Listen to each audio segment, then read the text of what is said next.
হরে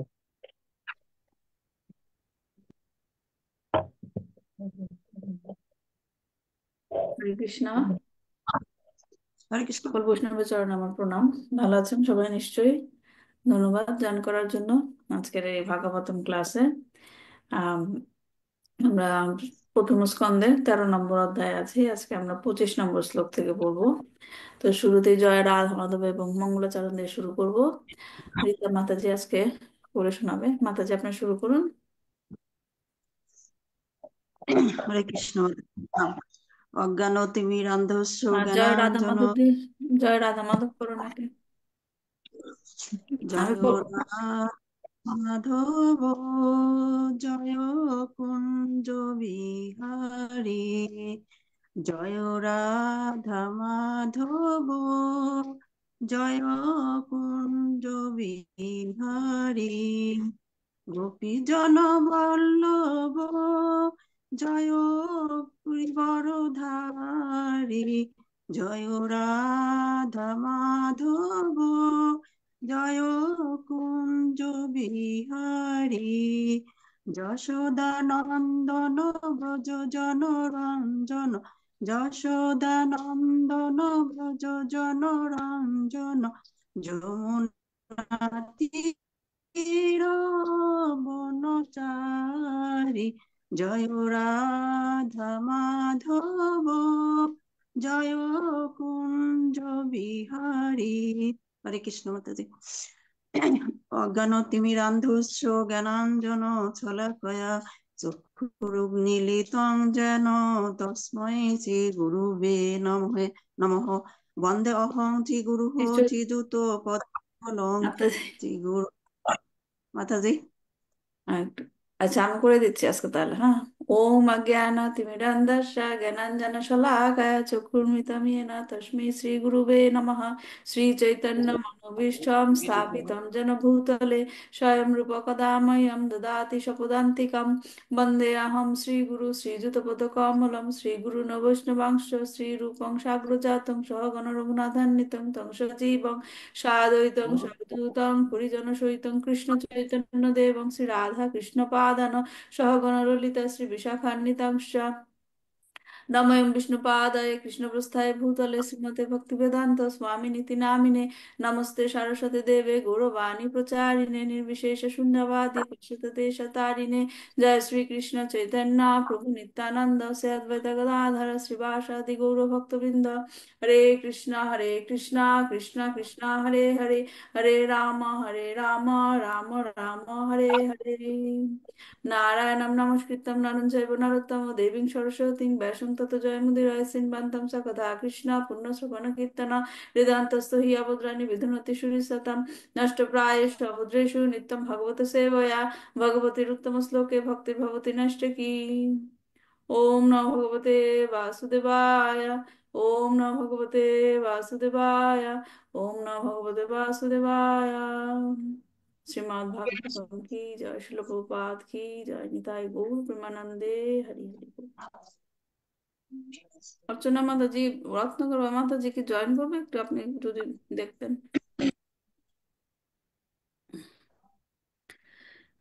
আপনার কি এটা ডিসকানেক্ট করতে হবে, মাতাজিকে ফোন করতে নাকি? হ্যাঁ, ফোন করতে হলে আমার আবার ক্লাস থেকে বেরিয়ে আসতে হবে, আচ্ছা ঠিক মোবাইলের আছে, থাক মধ্যে থাক থাক, অসুবিধা নেই। হ্যাঁ। আচ্ছা, তাহলে আমি আমরা গত সপ্তাহে যা করেছিলাম তার থেকে কিছু প্রশ্ন আমি আপনাদের পাঠিয়েছিলাম, প্রশ্নগুলো পেয়েছেন নিশ্চয়ই, রাইট? তো দেখি প্রশ্নের উত্তরগুলো আমরা একটু দেই।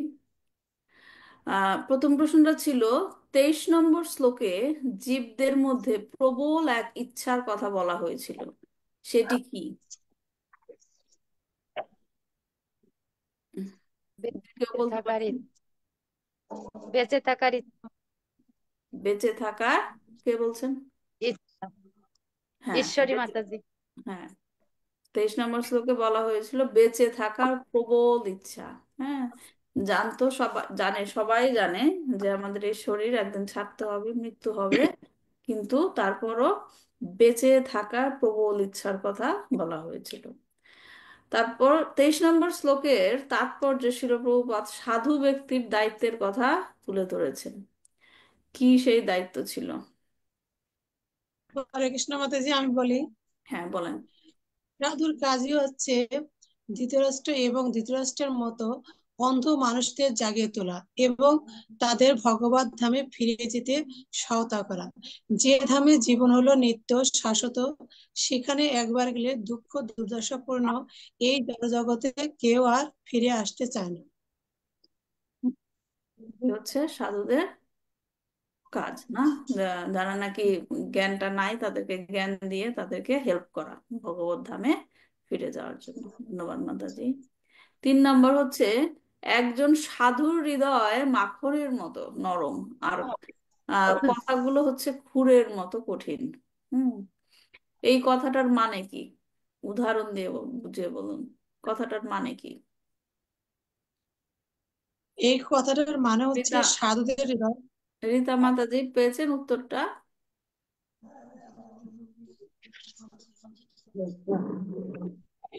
আমি এটা পাই নাই। আচ্ছা, আর কেউ পেয়েছেন? ঈশ্বরী মাতাজি, অর্চনা মাতাজি, মধুসূদন প্রভু কি হ্যাঁ, চেষ্টা হ্যাঁ, করেছেন? হ্যাঁ, পাইছি, হ্যাঁ মাতাজি মাতাজি। পেয়েছি আমি তো। হ্যাঁ বলেন। আহ সাধুদের হৃদয় মাখনের মতো এবং মানে কথা হচ্ছে ক্ষুরের মতো। আর বিষয়টা হচ্ছে যে সাধুরা সবসময় জীবদের কল্যাণ, পরম কল্যাণ চান। যেটা সাধুরা যেটা কল্যাণের জন্য উনি অনেক সময় কটু কথা বলে, মানে যেটা বলে কঠোরভাবে বলে, যেটা অন্যদের কাছে কটু কথা মনে হইতে পারে। যেমন এখানে বিধুর বিধুর যে ধৃতরাষ্ট্রকে যখন বলেছিলেন 23 নম্বর শ্লোকে যে আপনি কুকুরের মতো এখানে জীবন যাপন করছেন এবং ভীমের উচ্ছিষ্ট এখানে খাচ্ছেন। তো এটা ধৃতরাষ্ট্রের কাছে অনেক খারাপ লাগছে কথাগুলো, যদিও অনেক কঠোরভাবে উনি বলছেন। তো কিন্তু উনি চাইছিলেন যে ওনার প্রকৃত যে আসক্তি, বিষয় আসক্তি, বেঁচে থাকার প্রবল যে আসক্তি, সেটা থেকে উনি বেরিয়ে আসুক এবং উনি ওনার যে জীবনের যে উদ্দেশ্য, পরম উদ্দেশ্য, সেটা সাধিত হোক। এটাই ছিল ওনার হৃদয়ের কোমলতা। কিন্তু উনি যখন বলেছেন, কথাগুলো অনেক কঠোরভাবে বলেছেন। এটা হচ্ছে খুরের মতো। ধন্যবাদ প্রভু। তারপর 4 নম্বর শ্লোক, প্রশ্নটা ছিল, বিদুর ধৃতরাষ্ট্রকে বলছেন যে তিনি কেন এরূপ অধপতিত জীবন যাপন করছেন। কোন কোন কারণে অধপতিত বলা হয়েছে, যেটা ইংরেজিতে বলে ডিগ্রেডেড লাইফ, কেন অধপতিত বলছে? কোন কোন কারণে? মাতাজি, অর্চনা মাতাজি পেয়েছেন? হ্যাঁ, পেরেছি। হ্যাঁ হরে কৃষ্ণ বলেন। মাতাজি, কুরুক্ষেত্রের যুদ্ধে আপন জনরা মারা গিয়েছে। ধৃতরাষ্ট্রের মৃত্যু তার অতি নিকটে, মৃত্যুর পূর্ব লক্ষণ বার্ধক্য চলছে। পারমার্থিক জ্ঞান সংক্রান্তে অন্ধ ছিল ধৃতরাষ্ট্রের। সবকিছু হারিয়ে পোষা কুকুরের মতন বেঁচে ছিলেন। দুইটা কারণ বলছিলাম। একটা হচ্ছে এইটা, যে পাণ্ডবদের ক্ষতি করেছিল তার ছেলে, তারপর এখন, এবং পাণ্ডবরা তার ছেলেদের মেরেছে, তারপরে সে পাণ্ডবদের আশ্রয়েই জীবনযাপন করছে, এই কারণে তাকে অধঃপতিত বলা হয়েছে। আর দ্বিতীয় কারণটা কি ছিল? এটা, দ্বিতীয় কারণটা এটা ক্লাসে বলা হয়েছিল, শিল প্রভুপাদও মেনশন করছে।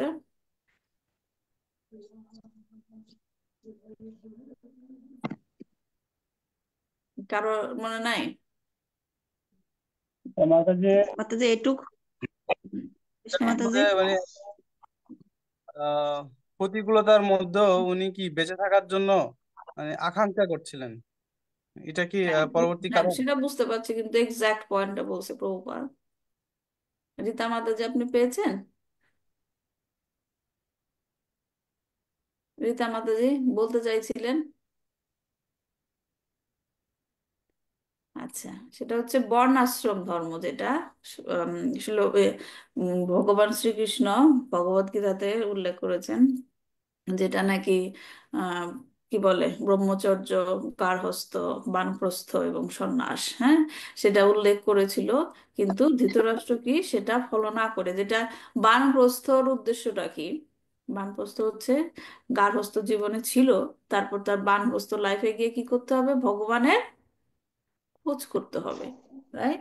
কিন্তু সে সেটা না করে সে গার্হস্থ্য জীবনের মধ্যেই কি ছিল? একদম সেখানেই আটকে ছিল। এই কারণেই তাকে বলা হচ্ছে যে অধঃপতিত জীবন। একটা হচ্ছে উদাহরণ দিয়ে বলছে যে কি করে ভীমের পাণ্ডবদের আন্ডারে ছিল, আর একটা হচ্ছে যেটা নাকি স্পিরিচুয়াল লাইফের জার্নিতে উনি পারছেন না, সেখানে সে অধঃপতিত জীবন মানে জীবনযাপন করছে। তারপর লাস্টেরটা হচ্ছে কি কারণে আমাদেরকে জীবনকালেই ধীরে ধীরে অনাসক্ত হওয়ার অনুশীলন করা উচিত, কি কারণে? একটা উদাহরণ দিয়ে বুঝিয়েছিলাম। কি কারণে? অর্চনা হরে মাতাজি কৃষ্ণ মনে মাতাজি, আছে? ধন্যবাদ, প্রণাম। লিখছি ওই টপিকসটা অতটা মনে নাই, কিন্তু আমি যেটা বুঝছি সেটা লিখছি মাতাজি। হ্যাঁ বলেন। যেমন লিখছি, 84 লক্ষ জন্মের পর আমরা মানব জীবন লাভ করেছি। মানব শরীরটা বরাদ্দ করা হয়েছে বহু জন্ম মৃত্যুর পরে একটা সুযোগের মতন, যাতে আত্মা উপলব্ধির মাধ্যমে আপন আলায় ভগবত ধামে ফিরে যেতে পারা যায়। এই জন্য জীবনকাল ধরে অনাসক্ত হওয়ার অনুশীলন করা উচিত। হুম, সেটা তো জানি, কিন্তু ধরেন জীবনকালে ধীরে ধীরে অনুশীলন করা উচিত কেন সেটা বলছিলাম। কারণ যেটা নাকি অনাসক্ত হওয়া, সব মানে আপনি সারা জীবনে প্র্যাকটিস করলেন না অনাসক্ত হওয়া, রাইট? এবং মৃত্যুকালে আপনাকে সমস্ত আসক্তিগুলো একবারে এক ঝটকায় সরিয়ে নেওয়া হলো। হ্যাঁ, তখন আপনার যে কষ্ট হবে সবগুলি আসক্তি একবারে সরিয়ে নিলে, হ্যাঁ, তখন কি হবে, এত কষ্টের মধ্যে কৃষ্ণকে আর মনে করতে পারবেন না, ভগবান শ্রীকৃষ্ণকে। হ্যাঁ, তখন প্রচন্ড কষ্ট হবে। সেটা আমরা উদাহরণ দিয়েছিলাম কি কি করে, ব্যান্ডেজের, মনে আছে? ব্যান্ডেজ যখন কাটা হয়, হাতের ব্যান্ডেজ যখন কাটা হয়, তখন কি আস্তে আস্তে আস্তে আস্তে একবারে আস্তে একবারে আস্তে তুলে ফেলা হয় না, সেটা ধীরে ধীরে আস্তে আস্তে আস্তে আস্তে লেয়ার বাই লেয়ার, একটা লেয়ার খুললে মনে হবে যে একটা করে আসক্তি থেকে মুক্ত হচ্ছি। মনে নাই এক্সাম্পলটা বলেছিলাম, হ্যাঁ ব্যান্ডেজ। হ্যাঁ, মাতাজি। বুঝতে পারছি। হ্যাঁ, তো সেটাই হচ্ছে ধীরে ধীরে আমরা যদি জীবনকালে প্র্যাকটিস করি, একটা একটা করে আসক্তি কমিয়ে নিলে, তাহলে মৃত্যুর সময় আমাদের সেই সবগুলি আসক্তি একবারে ছাড়তে হবে না, তখন আপনি অলমোস্ট সব আসক্তি থেকেই দূরে থাকবেন। এজন্য জীবনকালে অনাসক্তির প্র্যাকটিস করতে হয়। যাই হোক, ধন্যবাদ সবাইকে। আজকে আমরা 25 নম্বর শ্লোক থেকে পড়বো, আমি একটু শেয়ার করছি। আহ,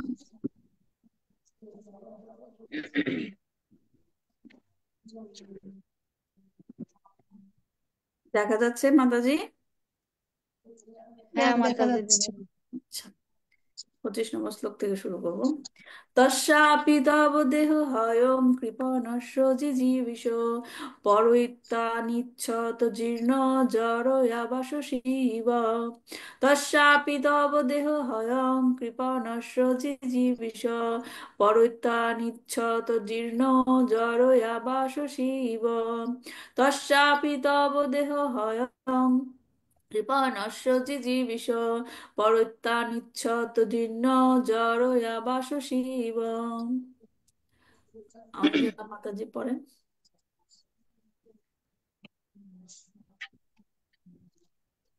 হরে কৃষ্ণ মাতাজি, দণ্ডবাদ অঞ্জনা, প্রণাম। অঞ্জনা মাতাজি। ও ঠিক আছে, সরি। একটু আনমিউট করে নেন, আনমিউট হয় নাই। হ্যাঁ মাতাজি, আমি হুম, পড়েন। তস্যাপি তব দেহ অয়ং কৃপণস্য জিজীবিষ পরোতি অনিচ্যত জীর্ণ জরায়া বাসসি ইব। তস্য তো তার, অপিয়ত সত্য, তব তো আপনার, দেহ তো দেহ, অয়ম তো এই, কৃপণস্য তো কৃপণের, জিজি বিশ্ব তো বেঁচে থাকতে ইচ্ছুক আপনার, পরতি পরতি তো ক্ষয়প্রাপ্ত হইয়ে হবে, অনিচ্ছা তো তো অনিচ্ছা সত্য, জীর্ণ তো জীর্ণ, তো জরার প্রভাবে, বাসসী তো বস্ত্রাদি, ইব তো মত। অনুবাদ: মৃত্যুবরণে আপনার অনিচ্ছা সত্ত্বেও এবং মান মর্যাদা নষ্ট করে বেঁচে থাকার জন্য আপনার আকাঙ্ক্ষা থাকলেও আপনার কার্পণ্য দুষ্ট দেহটি অবশ্যই একটা পুরনো পোশাকের মতো জরাগ্রস্ত এবং ক্ষয়প্রাপ্ত হবে। হরে কৃষ্ণ। ধন্যবাদ মাতাজি। শিল প্রভুপাদের তাৎপর্য পড়ছি। শিল প্রভুপাদ কি জয়। কৃপণস্য জিজিবিষ, কথাগুলি তাৎপর্যপূর্ণ। দুই শ্রেণীর মানুষ আছে, একজনকে বলা হয় কৃপণ আর অন্যজনকে বলা হয় ব্রাহ্মণ। কৃপণ তার জড়দেহটির যথার্থ মূল্যই বোঝে না, কিন্তু প্রকৃত ব্রাহ্মণের তার নিজের আত্মসত্তার এবং জড়দেহটির যথার্থ মূল্যবোধ আছে। কৃপণ তার জড়দেহটির ভ্রান্ত মূল্যবোধ নিয়ে প্রাণপণ শক্তি দিয়ে ইন্দ্রিয় সুখ উপভোগ করতে চায় এবং বৃদ্ধ বয়সেও ডাক্তারি চিকিৎসা বা অন্য কিছুর সাহায্যে যুবক হয়ে থাকতে ইচ্ছা করে। ধৃতরাষ্ট্রকে এখানে কৃপণ বলে সম্বোধন করা হয়েছে, কারণ তার জড়দেহের যথার্থ মূল্যায়ন না করেই তিনি যে কোনো উপায়ে বেঁচে থাকতে চান। বিদুর তার জ্ঞান চক্ষু উন্মেলিত করে তাকে দেখাতে চাইছেন যে তার আয়ুষ্কালের বেশি মেয়াদ তিনি বেঁচে থাকতে পারবেন না এবং মৃত্যুর জন্য তাকে অবশ্যই প্রস্তুত হতে হবে। যেহেতু মৃত্যু অবশ্যম্ভাবী, তবে কেন তিনি এই রকম অবমাননাকর অবস্থা মেনে নিয়ে বেঁচে থাকতে চাইবেন? তার চেয়ে বরং সঠিক পথ অবলম্বন করাই উচিত, তাতে মৃত্যুর সম্ভাবনা থাকলেও ভালো। মানব জীবনের উদ্দেশ্য হলো জড় অস্তিত্বের সকল প্রকার দুঃখ দুর্দশার নিবৃত্তি সাধন করা এবং জীবনকে এমনভাবে নিয়ন্ত্রিত করা যাতে জীবনের ঈপ্সিত লক্ষ্যে উপনীত হওয়া যায়। জীবন সম্বন্ধে ভ্রান্ত ধারণার ফলেই ধৃতরাষ্ট্র তার অর্জিত শক্তির 80% অপচয় করে ফেলেছিলেন। তাই তার কার্পণ্য দুষ্ট জীবনের বাকি দিন কটা পরম মঙ্গল সাধনের উদ্দেশ্যে কাজে লাগানোর দায়িত্ব তার উপর নেমে এসেছিল। এই ধরনের জীবনকে কার্পণ্য দুষ্ট বলা হয়, কারণ মনুষ্য জীবনের সম্পদের সদ্ব্যবহার সে করতে পারে না। শুধুই সৌভাগ্য বলে এই ধরনের কার্পণ্য দুষ্ট মানুষ বিদুরের মতো কোনো এক আত্মতত্ত্বজ্ঞানী মহাত্মার সাক্ষাৎ লাভ করতে পারে এবং তার উপদেশে জড় অস্তিত্বের অজ্ঞানতা থেকে তখন সে অব্যাহতি লাভ করে। হ্যাঁ, এই এই শ্লোকটা থেকে এখন আমরা 25 নম্বর শ্লোক পড়লাম তো, 25, 26, 27 এই শ্লোকগুলো লিঙ্ক আছে একটার পর একটা। তো এইখানে বলা হয়েছে যে কার্পণ্যতা, কৃপণতার কথা বলা হয়েছে, যে তুমি এই দেহ তুমি পেয়েছো, কিন্তু যাকে তুমি কৃপণের মতো ব্যবহার করেছো। হ্যাঁ, এখানে কৃপণ বলা হচ্ছে কেন? সে জীবনটাকে ব্যবহার করেনি। হ্যাঁ, আর জীবন হচ্ছে কি একটা মহামূল্যবান, হম মহামূল্যবান, যেটা সহজে পাওয়া যায় না, সুদুর্লভ। এবং সে দেহ পেয়ে তুমি সেই দেহে সদ্ব্যবহার করনি, মান মর্যাদা নষ্ট করেও এই জীবনকে দীর্ঘ করতে চাইছো। হ্যাঁ, দীর্ঘ করতে চাইছো। তাই তোমার অনিচ্ছা সত্ত্বেও এই যে দেহটাকে তুমি বাঁচিয়ে রাখতে চাইছো, এটা তোমার অনিচ্ছা সত্ত্বেও ক্ষয়প্রাপ্ত হবে এবং জরাগ্রস্ত হবে। এই যে আমাদের জীবনের এক একটা মেয়াদ নির্ধারণ করে দেওয়া হয়েছে, যা শেষ হলে আমাদের এই দেহকে ছাড়তেই হবে। হ্যাঁ, এটা কিন্তু সবাই জানে, সবাই জানে, কিন্তু তারপরও আয়ু বাড়ানোর চেষ্টা আমরা সবাই করে থাকি, আরো কিছুদিন বেঁচে থাকো, রাইট? তাই তিনি বলেছেন এই কথাগুলো।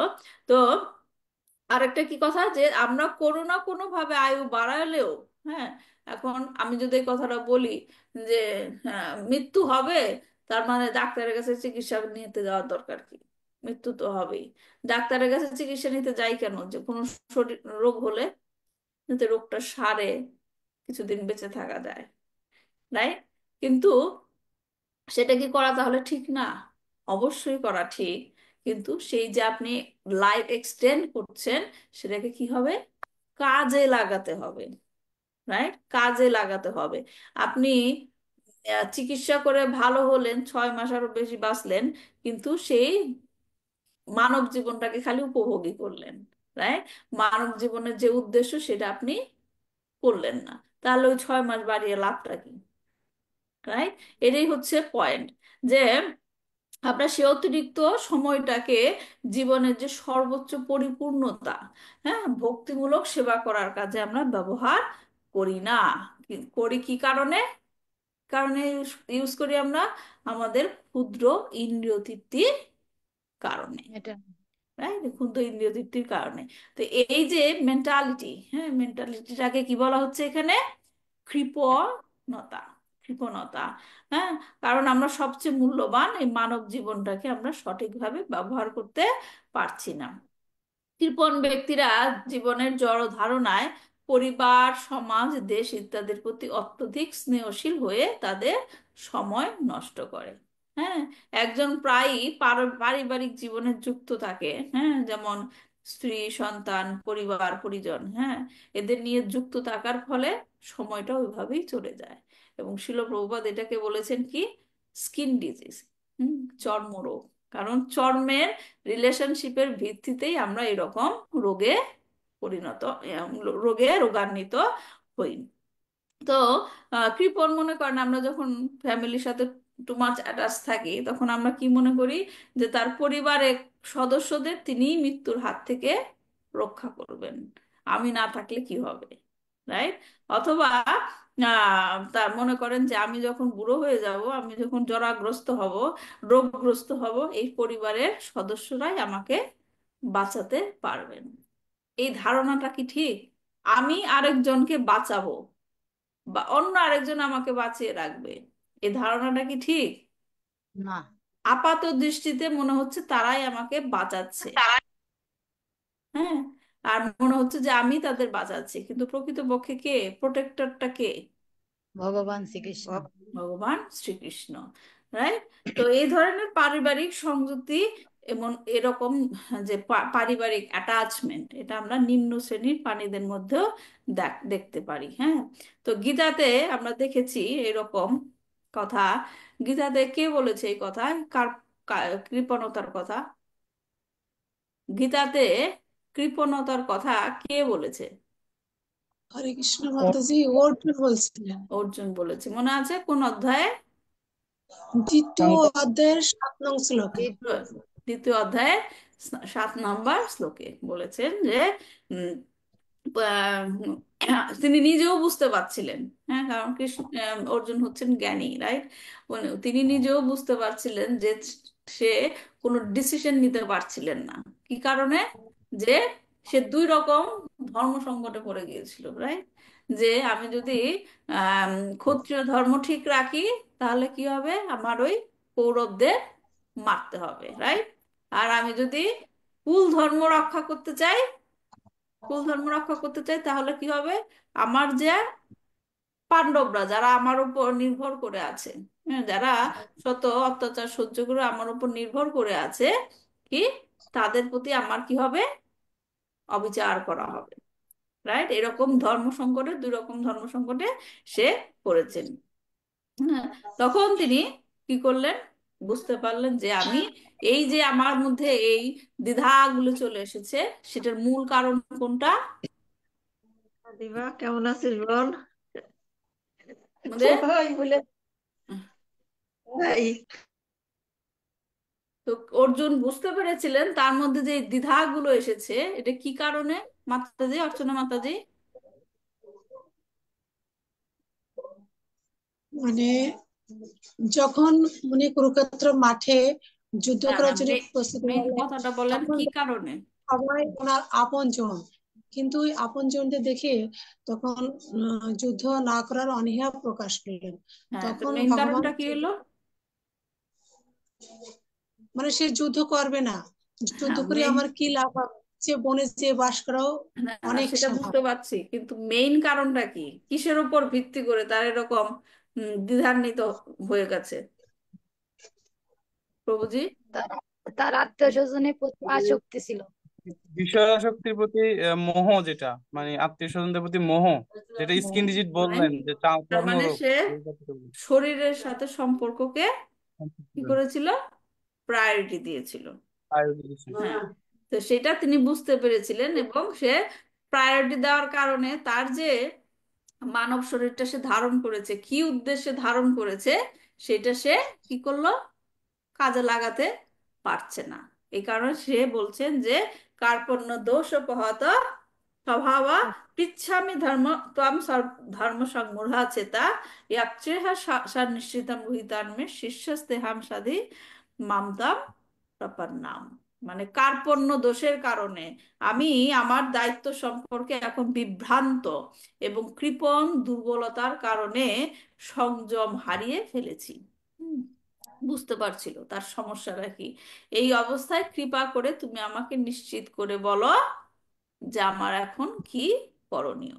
তো এই কৃপণদের নিয়ে ভগবান শ্রীমদ্ ভাগবতে বলেছেন, ন ভেদ কৃপণ শ্রেয় আত্মন গুণবস্তু দৃক তস্য তান্নিচ্ছত যচ্ছেদ যদি সোহপি তথাবিদ।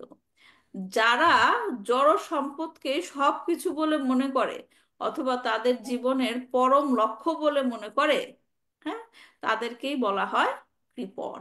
কৃপণের সংজ্ঞা দিয়েছে ভগবান যে জড় সম্পদকে, ম্যাটেরিয়াল অপুলেন্স, হ্যাঁ, এদেরকেই মনে করে সবকিছু বলে মনে করে এবং জীবনের পরম লক্ষ্য বলে মনে করে, তারাই হচ্ছে কৃপণ। আত্মার পরম আত্মার পরম প্রয়োজন যে কি তারা জানে না। সেই কারণে মূর্খদের যা বাঞ্ছিত তা যদি কেউ তাদের দান করে তাহলে তা বুঝতে হবে সেও তাদের মতোই মূর্খ। হ্যাঁ, তো দুই শ্রেণীর মানুষের কথা বলা হয়েছে এখানে, কি কৃপণ, আমি শিল প্রভুপাদের তাৎপর্যটাও করছি। দুই শ্রেণীর মানুষ রয়েছে, কৃপণ এবং ব্রাহ্মণ। যিনি ব্রহ্ম বা পরম সত্যকে জানেন এবং তার ফলে তার জীবনের প্রকৃত হৃদয় সাধন করা কিভাবে সম্ভব তা জানেন, তাদেরকে বলা হয় ব্রাহ্মণ। হুম, ব্রাহ্মণের মানেটা বুঝেছেন? শুধুমাত্র পৈতা পড়লেই কিন্তু ব্রাহ্মণ হয় না। হ্যাঁ, ব্রাহ্মণ শব্দের অর্থ আছে। হ্যাঁ, ব্রাহ্মণ শব্দের অর্থ কি? তিনি নিজেও সেলফ রিয়েলাইজড, আত্মোপলব্ধির জ্ঞান থাকবে এবং অন্যদেরকেও সেই আত্মোপলব্ধির জ্ঞানটা প্রদান করবে, সেটাই হচ্ছে ব্রাহ্মণের কাজ। আর যে ব্যক্তি দেহাত্ম বুদ্ধি সম্পন্ন তাকে বলা হয়, দেহাত্ম বুদ্ধি সম্পন্ন মানে তারা, তাদের নাই, তাদেরকে বলা হয় কি কৃপণ। কৃপণেরা মানব জীবন এবং দেব জীবনের সব ব্যবহার কি করে করতে হয় তা না জেনে জড়া প্রকৃতিজাত বস্তুর প্রতি আকৃষ্ট হয়। কৃপণেরা সর্বদাই জড়জাগতিক লাভের বাসনা করে, তাই তারা মূর্খ। কিন্তু ব্রাহ্মণেরা সর্বদা পারমার্থিক লাভের বাসনা করেন, তাই তারা বুদ্ধিমান। হ্যাঁ, এখানে কৃপণ এবং ব্রাহ্মণের মধ্যে পার্থক্যটা বলা হয়েছে। হ্যাঁ, কৃপণ তার প্রকৃত স্বার্থ যে কি তা না জেনে মূর্খের মতো জড়জাগতিক বিষয় প্রার্থনা করে, তাহলে যে তাকে তা দান করে সেও মূর্খ। এটা দেখেন শিলপ্রপাত খুব সুন্দর একটা লিঙ্ক করেছেন। হ্যাঁ, যদি মূর্খের মতো জড়জাগতিক বিষয় প্রার্থনা করে তাহলে যে তাকে তা দান করে সেও মূর্খ। হ্যাঁ, তো শ্রীকৃষ্ণ কিন্তু মূর্খ নন। শিলপ্রপাত বলেছেন শ্রীকৃষ্ণ কিন্তু মূর্খ নন, তিনি হচ্ছেন কি পরম বুদ্ধিমান। কেউ যদি শ্রীকৃষ্ণের কাছে জড়জাগতিক লাভের আশায় প্রার্থনা করে তাহলে শ্রীকৃষ্ণ তাকে তার বাঞ্ছিত বিষয় দান করেন না, পক্ষান্তরে তিনি তাকে বুদ্ধি দান করেন এবং যাতে সে বিষয় বাসনার কথা ভুলে গিয়ে ভগবানের শ্রীপাদ পদ্মের প্রতি আসক্ত হয়। এটা যদি আপনি কম্পেয়ার করেন, কোন একটা ক্লাসে শুনেছিলাম বলেছিল যে শ্রীকৃষ্ণ হচ্ছেন সবকিছুর মালিক, রাইট? সব সবকিছুর অধিকার তার, মানে সে হচ্ছে সবকিছুর মালিক, কিন্তু তার ভক্তরা কেন গরিব থাকে, তার ভক্তরা কেন গরিব থাকে। আর যারা নাকি, আর শিব, ভগবান শিব, তিনি প্রাসাদে থাকেন না, তিনি সেই কি ছাই জায়গায় থাকে। হ্যাঁ, না, মানে তার অত অপুলেন্স দেখা যায় না, কিন্তু তার ভক্তরা অনেক সমৃদ্ধশালী থাকে। কি করে এটা সম্ভব? তো এটা হচ্ছে শ্রীকৃষ্ণ কোন এক জায়গায় বলেছেন শ্রীমদ্ ভাগবতম, আমার শ্লোকটা মনে নাই, যে যে নাকি আমার শ্রী পাদপদ্মের আশ্রয় গ্রহণ করে প্রথমে আমি তার জড়জাগতিক যে অপুলেন্স, ঐশ্বর্য, সেটাকে দূর করে দেই, সেটাকে আমি নিয়ে নিই। হ্যাঁ, তারপর সেকেন্ড তার সংসারের প্রতি, তার যে আত্মীয় স্বজনের প্রতি, হ্যাঁ, সবার প্রতি যে আকর্ষণ সেটাকে তারপর নিয়ে নেই। কেন নেয়? উদ্দেশ্যটা কি? ভগবান এই যে এখানে বলছেন শিল প্রভুপাদ যে কৃপণতার যে নাকি বিষয়বস্তু বুঝেই না, হ্যাঁ, তাকে, সে তো মূর্খই, এবং যে তাকে সেটা দান করে সেও মূর্খ। কিন্তু শ্রীকৃষ্ণ মূর্খ নন। শ্রীকৃষ্ণের কাছে কিছু চাইতে গেলে যদি আপনি সারেন্ডার করেন, তাহলে আপনাকে কি দিবে? বাড়ি গাড়ি টাকা পয়সা এগুলো দিবে? এগুলো দিবে অর্চনা মাতাজি? না মাতাজি, আশীর্বাদ দেবেন। হ্যাঁ, কি দিবে? জ্ঞান দিবে। জ্ঞান, যেটা অর্জুনকে দিচ্ছে শ্রীমদ্ ভাগবত গীতাতে। জ্ঞান দিবে, সে জ্ঞানের প্রভাবে আপনি কি করবেন? আপনাকে ভগবান বলবে না যা, মানে জ্ঞানটা দিয়ে কি, জ্ঞান দেওয়ার তার উদ্দেশ্যটা কি? মানে জ্ঞানটা আহ, অর্জন করে নিজের জীবনে প্রয়োগ করার মাধ্যমে ভগবানের সেবায় নিজেকে নিযুক্ত করা। হ্যাঁ, নিজেই বুঝতে পারবেন আমার কোথায়, আমার হচ্ছে গোল, আমার ভগবানের শ্রীচরণেই যাওয়াটা হচ্ছে আমার গোল। হ্যাঁ, তো সেটাই বলছে যে এই প্রকার পরিস্থিতিতে কৃপণ যদিও জড় বিষয়ের জন্য ভগবানের কাছে প্রার্থনা করে, তবু ভগবান তার সমস্ত জড়জাগতিক বিষয় হরণ করে তাকে ভক্ত হওয়ার সম্বুদ্ধি প্রদান করেন। সেই সম্বন্ধে শ্রী চৈতন্য চৈতামৃততে বলা হয়েছে। যাই হোক, ওটার মধ্যে আমি আর যাচ্ছি না। তো সেটাই হচ্ছে এখানে বলা হয়েছে যে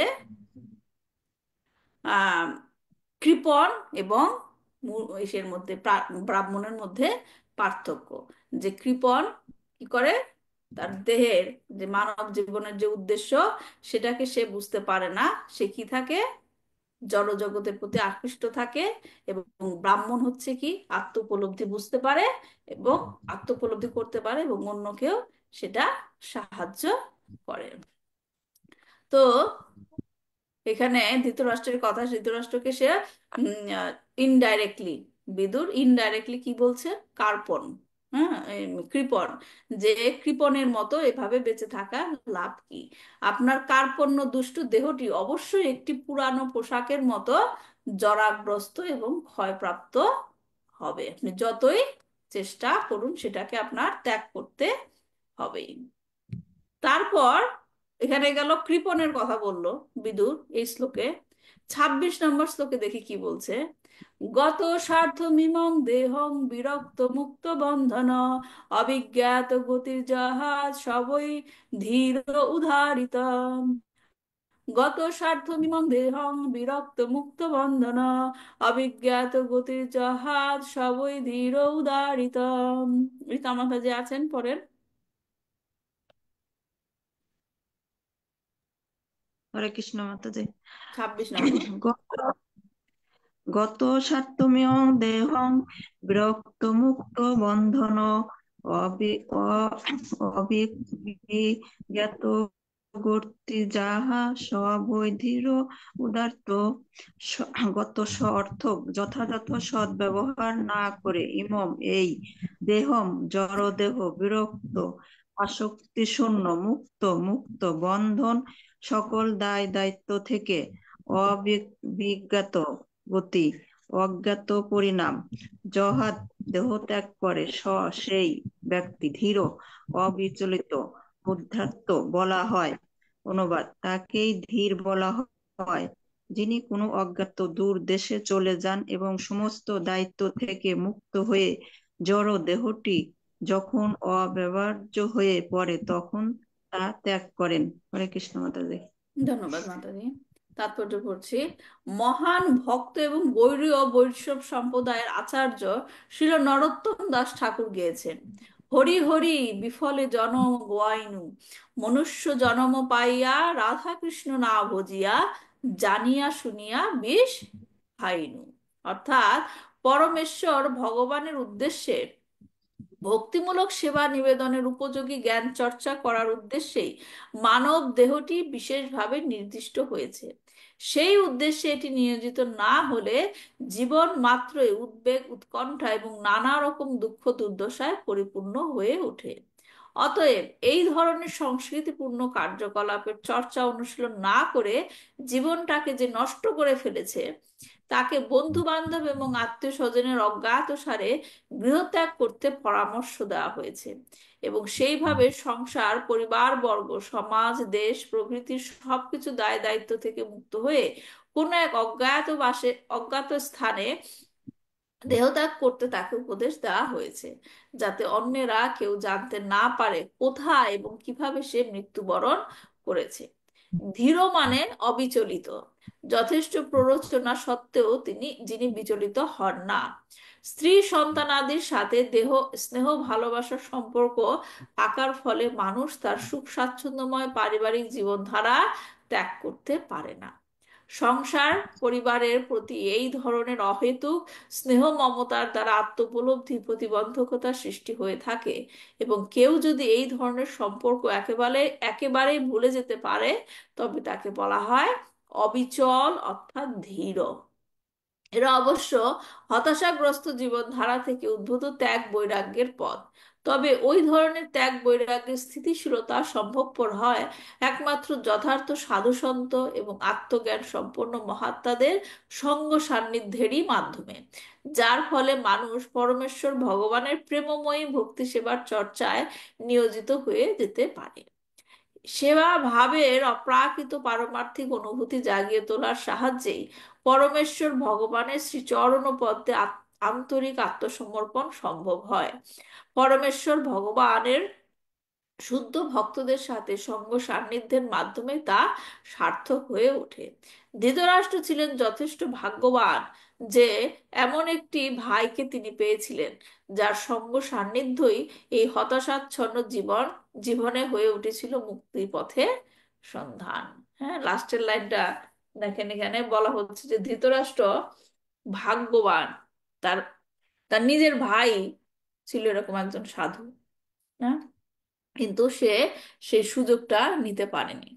সে সুযোগটা, তার ভাগ্য তার এত ভালো ছিল কিন্তু সে সুযোগটা নিতে পারেনি। এরকম আমরা এখন প্র্যাকটিক্যাল লাইফেও এরকম বর্তমান লাইফে আমরা দেখতে পাই যে ঘরের মধ্যেই থাকে যে একজন শুদ্ধ ভক্তের মতো প্র্যাকটিস করছে, হ্যাঁ, ভগবানের নাম, এই যে ভক্তি জীবন, কিন্তু ফ্যামিলি মেম্বার তাকে সেরকম ভাবে কি করে না, গ্রহণই করতে পারে না।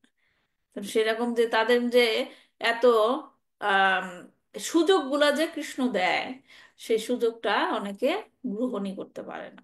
হম আমি যে আহ ভাগবতম এরকম চেষ্টা করছি জুমের মাধ্যমে, আহ আপনাদের সাথে যেরকম, কত বছর হলো, 2 বছরের মতো, না 2 বছরের বেশি হয়েছে, না 2 বছরের বেশি হয়েছে। হ্যাঁ, আপনি খেয়াল করে দেখবেন প্রথম যখন শুরু করেছিলাম কুন্তী মহারানীর শিক্ষা শুরু করেছিলাম না, তখন কিন্তু আমাদের অনেকে জয়েন করতো, রাইট? অনেকে জয়েন করতো, কিন্তু তাদের সেই হয়তো বা আমারই অক্ষমতা, আমি তাদেরকে ধরে রাখতে পারিনি, কিন্তু এখন কিন্তু এরকম জয়েন করে না অনেকে, রাইট?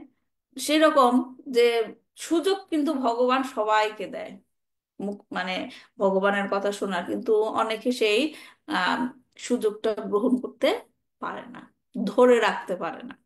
হ্যাঁ, প্রথম থেকে সে যখন ধরেন আমরা শ্রীমদ্ ভাগবত গীতা পড়লাম না একসাথে, প্রায় 3.5 ঘন্টার মতো হয়ে গেছিল, রাইট? যারা প্রথমে জয়েন করেছিল তারা কি সবাই কি শেষ পর্যন্ত ছিল? না, সবাই থাকতে পারেনি।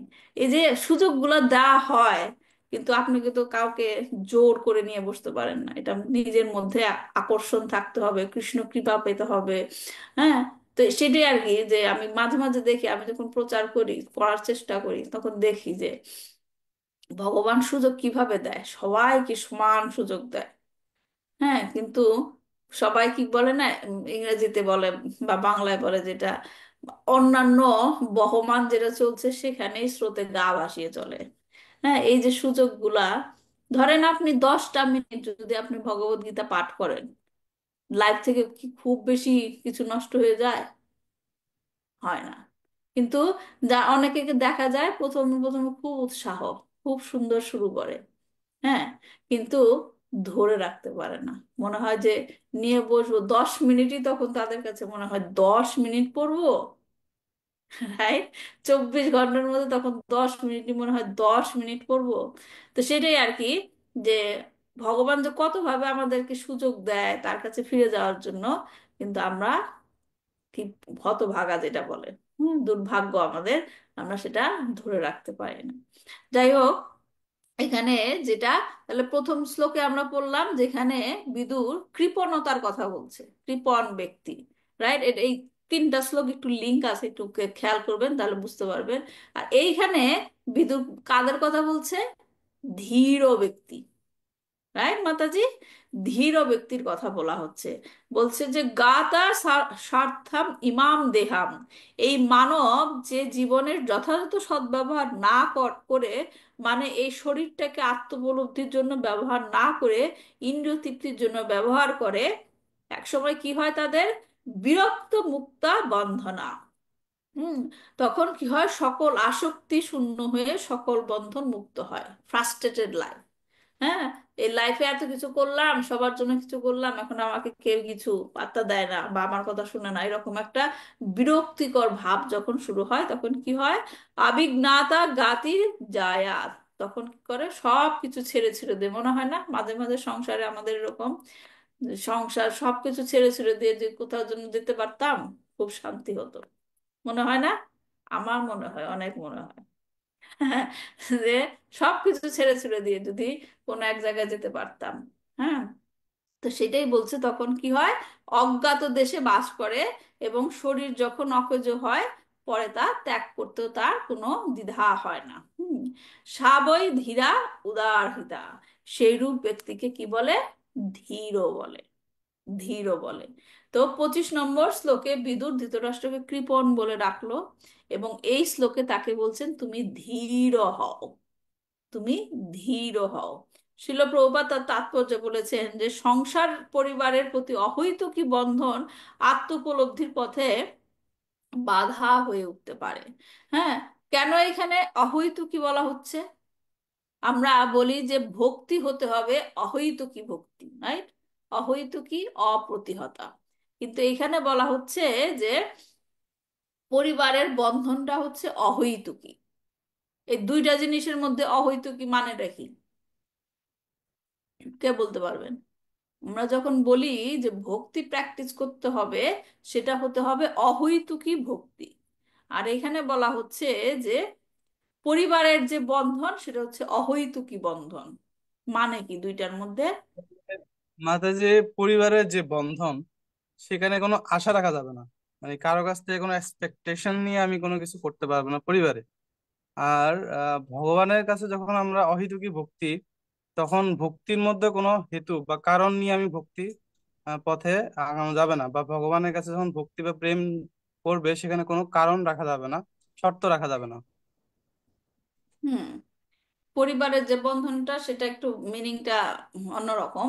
যে অহৈতুকী, যেটা আপনাকে কোনো কারণ নাই এসব বন্ধনে, বন্ধনে আপনাকে হেল্প করবে না ভগবানের আপনাদের জীবনের পরম লক্ষ্য সেখানে পৌঁছাতে। হ্যাঁ, তার মানে সেই বন্ধনটা হচ্ছে কি অহৈতুকী, কোনো কারণ ছাড়াই বন্ধন। রাইট?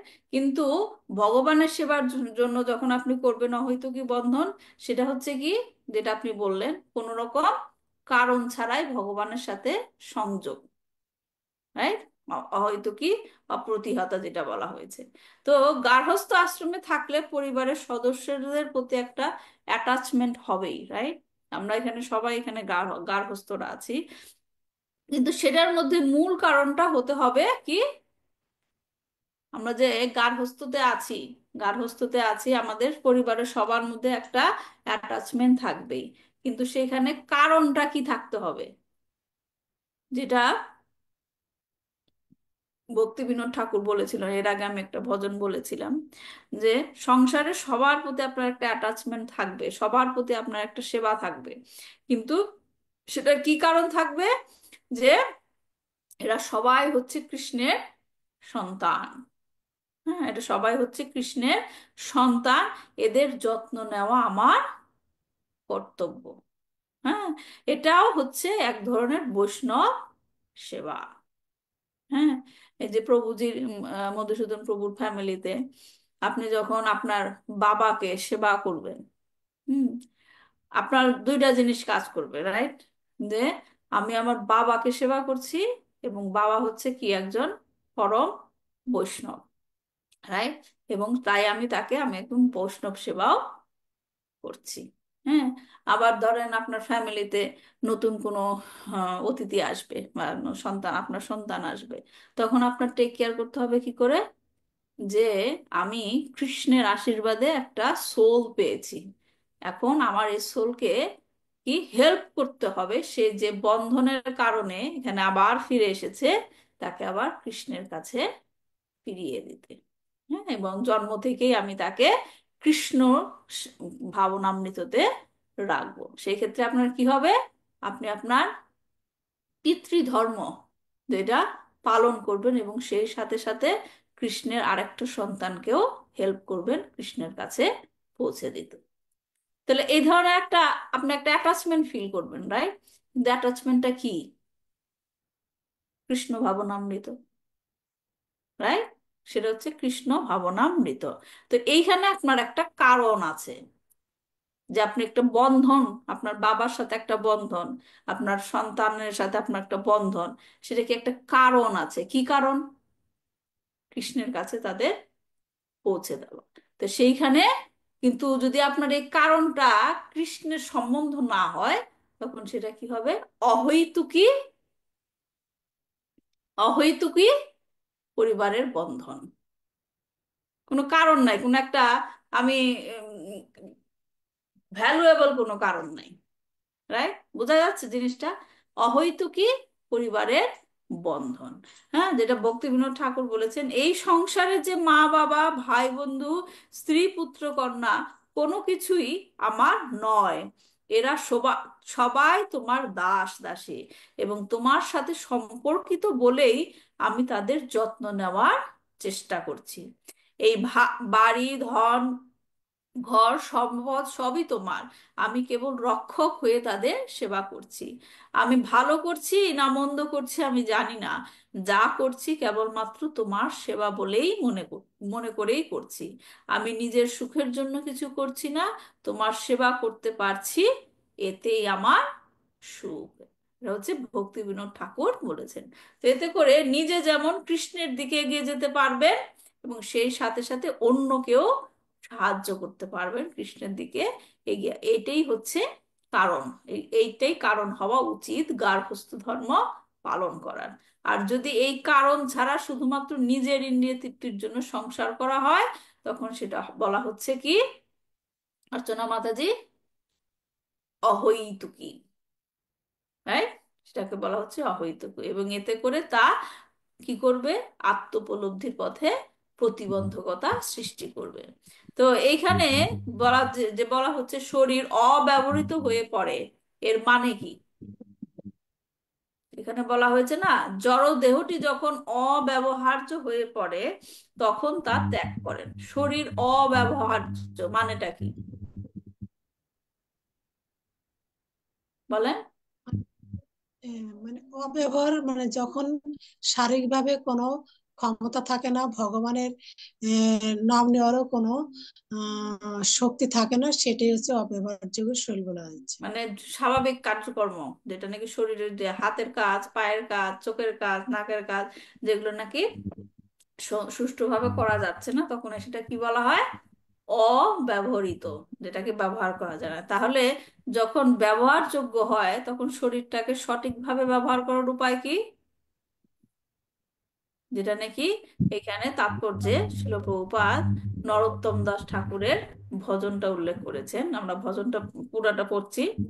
হরি হরি বিফলে জনম গনাইনু মনীষ, সরি, হরি হরি বিফলে জনম গনাইনু, মনুষ্য জনম পাইয়া রাধা কৃষ্ণ না ভজিয়া, জানিয়া শুনিয়া বিষ খাইনু।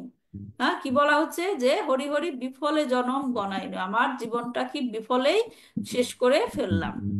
মনুষ্য জন্ম পেয়েছি, তারপরেও কি রাধা কৃষ্ণকে না ভোজে, জানিয়া শুনিয়া বিষ খাইনু। বিষ খাইনু মানে কি? বিষ খায় কখন? কি হয় বিষ খেলে? কি হয়? বিষ খেলে পাপ হয়। বিষ খেলে পাপ হয় জানি, কিন্তু বিষ মারা খেলে, যায়, হ্যাঁ, মারা যায়, কিন্তু এই বিষ নেওয়া বিষ খেলে কি হয় স্বাভাবিক ভাবে বলেন? কেউ যদি বিষ খায়, নর্মালি কেউ যদি জিজ্ঞেস করে কি হয়, তার মরে যায়। মৃত্যু হয়, রাইট? কিন্তু এখানে বলছে বিষ খাইনু। হুম, এখানে কোন বিষের কথা বলছে আর কোন মৃত্যুর কথাই বা বলা হচ্ছে? কার মৃত্যুর কথা বলা হচ্ছে, এটা হচ্ছে মেইন কথা। দেহের মৃত্যুর কথা বলা হচ্ছে? এটা কি বিষয় আসক্তির বিষের কথা বলা হচ্ছে মাঝে? হ্যাঁ, কিন্তু মারা যাচ্ছে কে? মারা যাচ্ছে আত্মা। আত্মা। হ্যাঁ, আত্মা কিন্তু ভগবান শ্রীকৃষ্ণ ভগবত গীতায় কি বলেছেন? আত্মাকে কি মারানো, মারা যায়? অজ বলছেন উনি, অজ নিত্য শাশ্বত। হ্যাঁ, তাহলে এখানে বলছে যে বিষ খাইনু, মেরে ফেলছে, মানেটা কি? দেহ। মানে উনি যে পূর্ণ চক্র, পূর্ণ জন্ম, জন্ম যে রোগ, সেখান থেকে বেরোতে পারবেন আত্মাটা, হ্যাঁ, এটা বারবার হচ্ছে, জন্ম নিতে হবে। হ্যাঁ, এটা হচ্ছে যে মৃত্যু, যেটা শব্দটা মৃত্যু, সেই মৃত্যুর কথা বলা হচ্ছে না। এটা হচ্ছে কি, ম্যাটেরিয়াল যে মৃত্যু আমরা দেখি সেটা না। এটা হচ্ছে কনসাসনেস, চেতনার মৃত্যু। হ্যাঁ, আমাদের আত্মাটা আমাদের শরীরে কি হয়ে আছে? বন্দী হয়ে আছে। কিন্তু আমাদের শরীরের মাধ্যমে আত্মাকে হেল্প করা উচিত, সেই বন্ধন থেকে যেন কি হয়, মুক্ত হয়। কিন্তু আমরা তা না করে কি করি? যেই কারণে, যেইভাবে তার মুক্তি হবে সেটা ফলো না করে এমন কিছু কাজ করি, সেটা আরো বন্ধনে পড়ে যায়। তাহলে কি শত্রু কি অন্য কেউ না? আমরাই আমাদের শত্রু।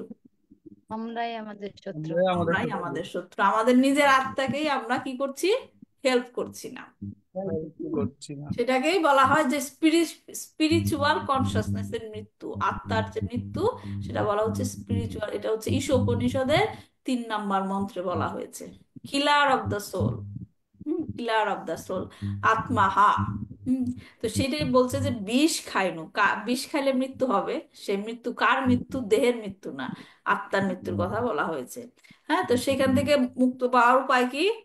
গোলকেরও প্রেম ধন, হরিনাম সংকীর্তন, রতিনা জন্মিল কেনে তাই, সংসার বিষানলে দিবানিশি হিয়া জলে, তার সাক্ষী জগাই।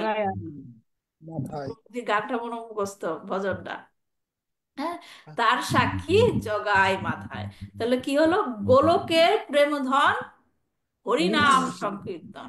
তাহলে অনেকে, তাহলে কি, হরিনাম সংকীর্তনটা কোথা থেকে এসেছে? গোলকের প্রেমদন।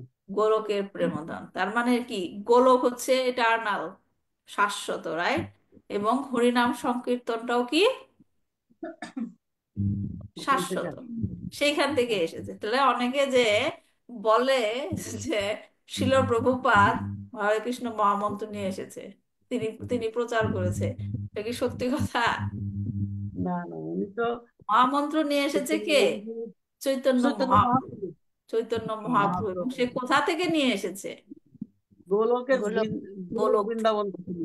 গোলক থেকে। এবং গোলক থেকে যেহেতু সেটা এসেছে, গোলকে পৌঁছানোর চাবিকাঠিও হচ্ছে এই হরিনাম সংকীর্তন। ডাইরেক্ট আপনার রিলেশন হয়ে যাবে গোলক বৃন্দাবনের সাথে।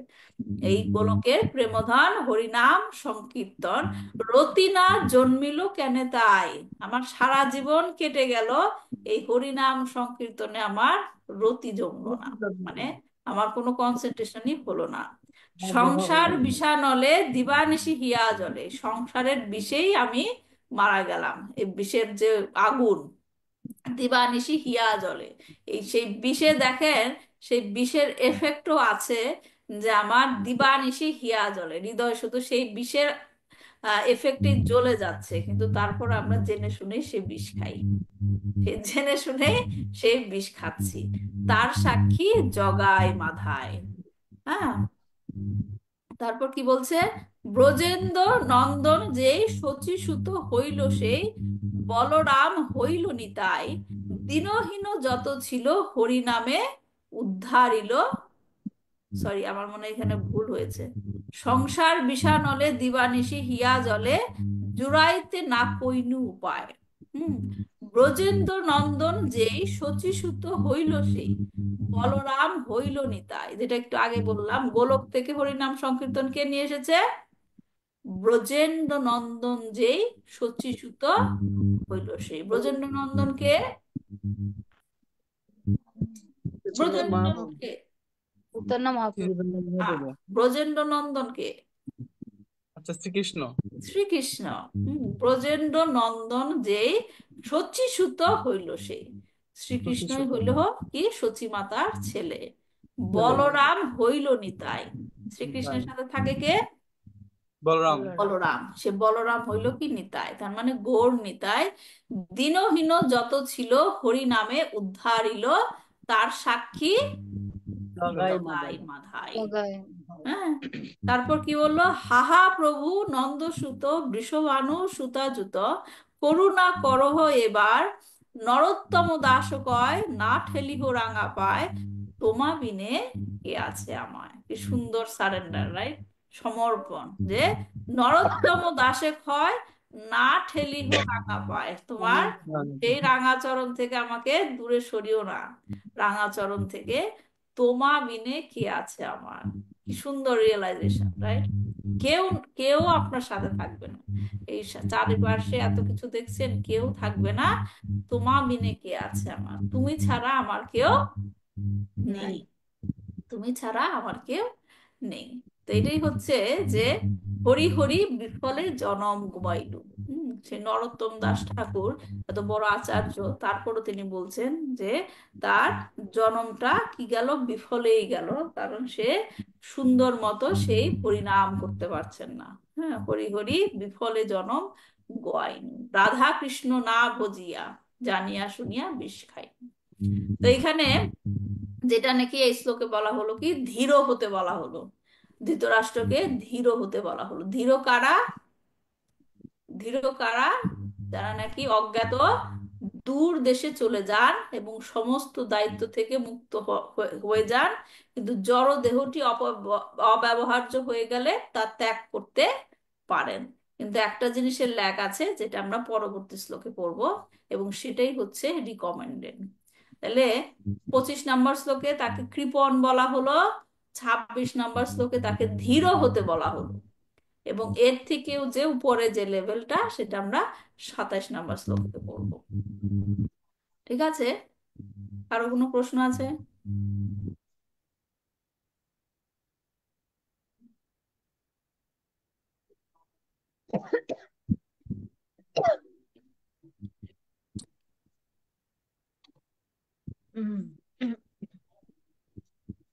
এখানে যে বলা হয়েছে যে আম, পরিবার থেকে দূরে চলে যায়, হ্যাঁ, এটার আরেকটা কারণও বলা যায় যে আপনি যখন দেহ ত্যাগ করে, কেউ যখন দেহ ত্যাগ করে, তখন তার সামনে যদি আত্মীয় স্বজন থাকে, রাইট, তাদের কিন্তু সেই আকর্ষণে দেহ ছাড়তে খুব কষ্ট হয় তাদেরকে। হ্যাঁ, তো উম, এই কারণে অনেকে বলা হয় যে কেউ যখন দেহ ত্যাগ করে, অত্যাধিক পরিমাণে কান্নাকাটি, অত্যাধিক পরিমাণে কান্নাকাটি তাদেরকে সেই দেহ থেকে চলে যেতে কষ্ট দেয়।